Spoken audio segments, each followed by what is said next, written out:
So these two guys are the greatest, and they've never managed to score a single goal in a World Cup knockout game. Double H. Double H. Double H. Double H. Double H. Double H. It's time to hold some truths.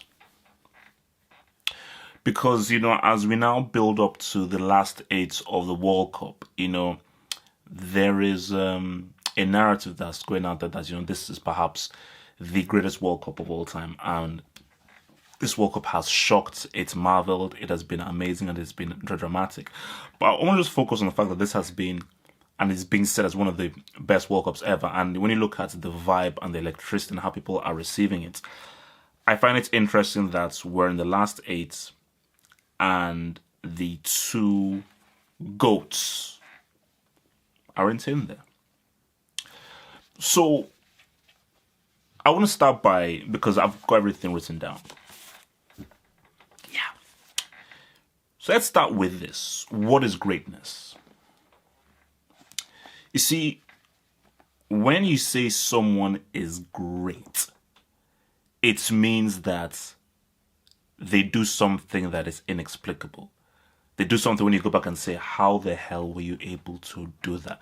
There's a moment where you go, wait a minute. And the key thing is degree of difficulty. And there's something I'll get back to, degree of difficulty. Because when you call someone great, it's how the hell did Muhammad Ali beat George Foreman when there was no chance he had to beat him? How was that possible? That's greatness.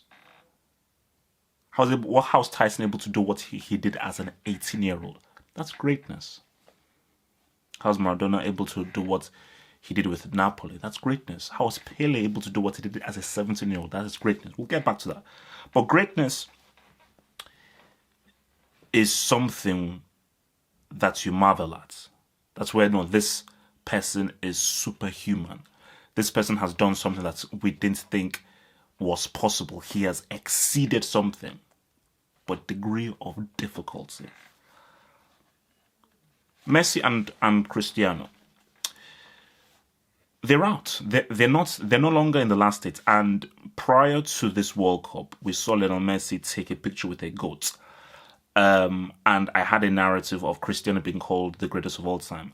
And even someone who actually insulted me online made a comment saying that Cristiano Ronaldo, he's already proven that he's the greatest after he scored a header against Morocco. So what happens now? So Messi and Cristiano, they're no longer at the World Cup. And they go back to scoring hundreds and hundreds of goals for Real Madrid or Juventus and Barcelona. And so I'm supposed to forget this World Cup. Excuses, yeah. Excuses, I get it. Because I want to shut down this narrative that, come on, it's a World Cup. They don't have the kind of help that they have. Brazil have all these amazing players. France have all these amazing players. They don't have all of these amazing players. They're not of great teams. That's why I always said that for Ibrahimovic, give me a Champions League. Give me a Champions League, then I can maybe talk about you amongst the greats, because it's Sweden. Argentina have won 2 World Cups. 4 years ago, they were in the World Cup final. They've got pedigree. Portugal were coming into this World Cup as the European champions. They have pedigree. European champions, 2-time World Cup winners. 4 years ago, they were the World Cup finalists. And you got bounced out in the second round. So the argument that they don't play for teams who are possible to win a World Cup, it's false. It's false. Completely and utterly false. Spain won the Euros in 2008. They went ahead and won the World Cup in 2010. So I'm sorry, that's false. Please, don't insult my intelligence. But let's go deeper. Argentina with Messi. Messi bought into his own hype. He bought into his own hype because he swallowed and he consumed. You're the greatest of all time. You're better than Maradona. You've easily surpassed Maradona. You are the greatest thing that we've ever seen. You scored a hat-trick against Ecuador. That's it. You've done it. You're the greatest of all time. And you bought into the hype. And by buying into the hype, you couldn't step back and say, Dybala, I want you to be the playmaker. You couldn't step back and say, you know what, I'm here to adapt my game and play a role. Okay, let me play out wide as a winger. Let me play just solely as a striker and as a finisher. Let me just say, Dybala, I want you to be the number 10 and playmaker, and you create for me. Because I think Dybala plays number 10 for Juventus, and I think Dybala is considered one of the best young players in the world. I believe that's true. So for Messi, because you bought into the hype, you were playing in midfield and you were playing right wing, left wing, and so forth, and therefore it's messed the whole balance of the team. And remember, I said this, and I'm actually being serious. I said this when I did this stuff with the banter guys. Pick up the phone and call Riquelme. Because right now, Riquelme at his age right now is 3,000 times better a central midfielder than Messi. Messi, what the hell are you doing in central midfield? Oh, he's got the vision and the pass. No, that's not how it works. And you have good passing in the final third. Central midfielder is a whole different beast. Messi, you can't play central midfield. You don't know how to play that role. Okay, there's a whole different discipline. And Riquelme at his age is a better central midfielder than you could ever be. Those are just facts. Let's talk about Cristiano. Cristiano is not a very good football player. Cristiano isn't Figo. He can't dribble. He can't carry the ball past 2, 3, 4 guys. Can't put the ball in the top corner. He's purely a finisher. That's what he is now. Forget about what he was before. I'm talking about as of right now. He's purely a finisher. So if a guy is purely a finisher and you don't really have creative guys around in your team, what do you expect of him? Hence why I told people that call him a great goal scorer, but as a great football player, where's your dribbling? Where's your passing? Where's your vision? Where is your ability to completely influence the game fully over 90 minutes? Against Uruguay, you were pocketed. Easy pocketed. I mean, what did he do in that game apart from strike the ball at the wall for his free kick? So it's like, these are truths here. So I want to go back to the whole thing of greatness, because the key thing that the thing I want to, and I know this probably won't happen, but I want to try and get through to those people who idolize both Messi and Cristiano, and why I say, look, it has to stop. This World Cup should have deaded that myth, the mythical debate, because it is a mythical debate. It's a dumb debate. It's a stupid debate. Maradona, Ronaldo, Pele, Zidane, Beckenbauer. Greatness. Maradona leading that 1986 team to a World Cup victory. 1990, 4 years later, where the team was a lot worse, and Maradona was injured. He was injured. Somehow managed to inspire them to a World Cup final, where that team had no business making a World Cup final based on the team being worse than they were in 1986 and Maradona being injured. Napoli have only won 2 league titles, and Maradona was influential in them winning those 2 league titles. That's greatness. Ronaldo's knee exploded. It's literally exploded. That's what happened to his knee before the 2002 World Cup. You don't come back from that knee injury. And even if he came back, he lost his explosiveness, his speed, his power, his ability to move, and how quickly he moves whenever he dribbles. He lost all of that. But he still had the mind of a champion and was able to inspire Brazil, and even more so. Because people talk about, oh my gosh, Brazil had such an amazing team around him. Go onto YouTube, or go onto this platform and just press pause on the video and look at Ronaldo's goal against Turkey, 2002 semi-final. What does that goal have to do with having a great team? He was given the ball about halfway through the pitch and he just ran straight. He completely, 100% made that goal himself. So I ask again, greatness. Pele. A 17-year-old should have no business playing with adults. A 17-year-old should have no business playing with adults. Scoring in the semi-final and the final of the World Cup is amazing. And don't use the arguments of, oh gosh, that was when defenses were really crap and there were no tactics. A 17-year-old should have no business playing with guys in their 20s and their 30s. For me, that's one of the greatest sporting feats of all time. What Pele did as a 17-year-old is one of the greatest sporting feats of all time. Zidane, he was retired. He had retired from the game. 34-year-old came out, inspired his team to a final as a 34-year-old. That's greatness. Beckenbauer, to win the World Cup as a player and as a manager, to win Champions Leagues as a player and a manager, that's greatness. That's greatness. So the argument against this is Messi and Cristiano. Look at how consistent they have been. And look, I give credit to their consistency. It is amazing what their consistency has shown. And for me, that consistency equals to, wow, you've been amazing. But you've not given me a great moment. Because those moments is when you step back and say, wow. Like Muhammad Ali, beyond Rumble in the jungle, he would still be seen as an amazing boxer and an amazing man and everything. But what gave him greatness, apart from obviously his political stance, was the George Foreman fight. That was the moment. Because people were like, you can't do this. Even his own camp said you can't do this, and he managed to still pull through and do it. That's what made that moment of him beating George Foreman is what made him great. Those moments matter. And you can score as many goals as you want and everything that you have. If you don't get, that great moment of degree of difficulty is not achieved by you, I can't call you a great. I can't call you a great. So it begs the question, and I know this is something that's going to be very hard for you guys to accept, and I keep going back to a degree of difficulty, but I beg the question: can Messi play without the Barcelona system? Can Messi really operate at his best without Xavi and Iniesta? Can he operate out of the Barcelona framework? How good is Cristiano really as a football player with ability?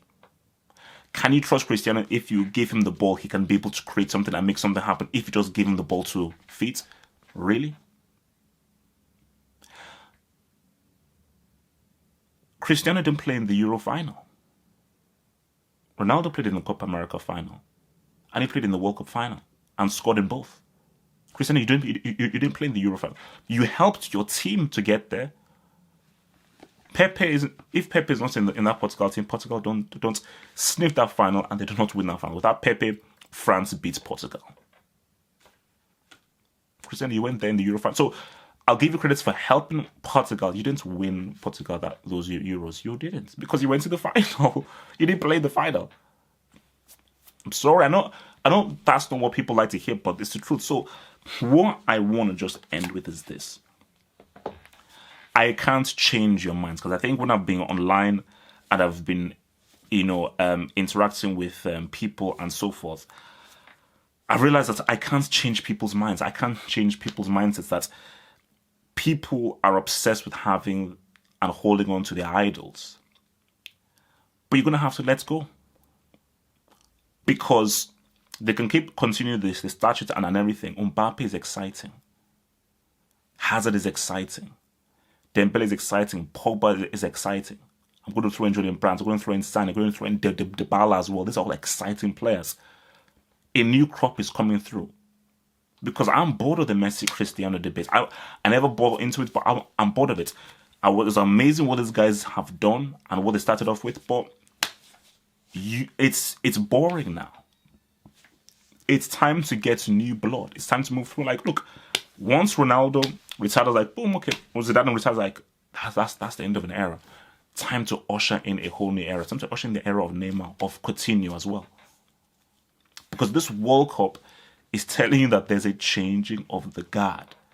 That the Messi-Cristiano thing, it's stale. It's boring. It's stupid. Because I keep reminding people that no matter what Cristiano does, he'll never be as good as a football player or as talented as Messi. He never will. The only thing he can compare him on is goal scoring. But beyond that, I'm sorry. So these two guys are the greatest. and they've never managed to score a single goal in a World Cup knockout game. How does that work? Please tell me in the comments, how does that work? Because I told you I'm opening a debate, because I think you guys told your boy Danny T that people want to debate me about this on TikTok, and I will happily do so. But I just want to just understand this. These are the two greatest players of all time, Messi and Cristiano. They've never scored a goal in knockouts, in a World Cup knockout game. Yerry Mina has scored more goals in knockouts than Messi and Cristiano combined. That's embarrassing. That's embarrassing. But yeah, Champions League, Barcelona and so forth. Because for me, my thing is that I told you, the arguments of that they play for weak teams doesn't hold. That's a weak-ass argument. That's a crap argument. So let's put that out of the way. Barcelona are a team who can cherry-pick whoever the hell they want. Real Madrid are a top team who can cherry-pick whoever the hell they want because they're one of the biggest clubs and richest clubs in the world. Alex Ferguson is arguably one of the greatest managers of all time. So Cristiano and Messi, you are playing in teams and setups that are very beneficial. You're not playing for Elche. You're not playing for Norwich. You're not playing for Eimba. Okay, that's just me being real. So your underperformance at the World Cup is inexcusable. And I keep telling you, what has been the theme of this World Cup? No excuses. Oh my gosh, it's Sampoli's fault. That's an excuse. Oh my gosh, Portugal are not that's good. They always let down Cristiano. That's an excuse. That's an excuse. I'm sorry, Messi. You can't blame Sampoli or Sabea or Maradona for not scoring a single goal in a World Cup knockout game. Cristiano, you can't blame Carlos Queiroz. You can't blame Fernando Santos for not scoring a goal in a World Cup knockout game. These dudes have had, 3-4 World Cups or something? And they to not shine or be seen as the best player at a single World Cup, but yet they're called the greatest? Guys, I'm sorry, the World Cup matters. The Champions League is big, the leagues are big, but there's a reason why the entire world watches this. There's a reason why there are more eyeballs on a World Cup than any other one. Look at the reaction to this World Cup. Look at how this has affected everyone around the world, the emotions, because it matters. Because when you're facing national teams, you're facing pride, you're facing integrity. So you're facing teams and players who will die to win. That's why it matters, and that's why it's so hard. I go back to my point. Degree of difficulty. The World Cup is the hardest competition because you're coming after a full season. Players are tired. You're not used to the players that you're playing with. It's a degree of difficulty. It's challenging. It's challenging to get a rhythm, to get a flow, and to remain focused for such a short period of time. Degree of difficulty. So it's down to you guys. Are we still going to continue this myth that Messi and Cristiano are the two greatest players of all time after what they did at the World Cup? Are you really going to rest on the amazing numbers they have notched up for over a decade? And are you really going to say that is enough to call them the greatest players of all time?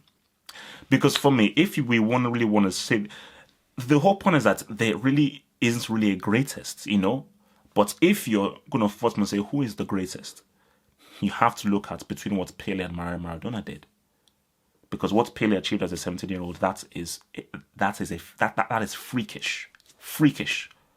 What Maradona did with Napoli for 2 league titles that's greatness. That's greatness. So what Maradona did with Napoli and what he did at the World Cup, what Pele did for Santos and what Pele did at 2 World Cups, that's greatness. That's greatness. There's a reason why Pele has transcended football. There's a reason why his name has transcended football in the same way that Michael Jordan's name has transcended basketball. The same reason as to how Muhammad Ali's name has transcended boxing.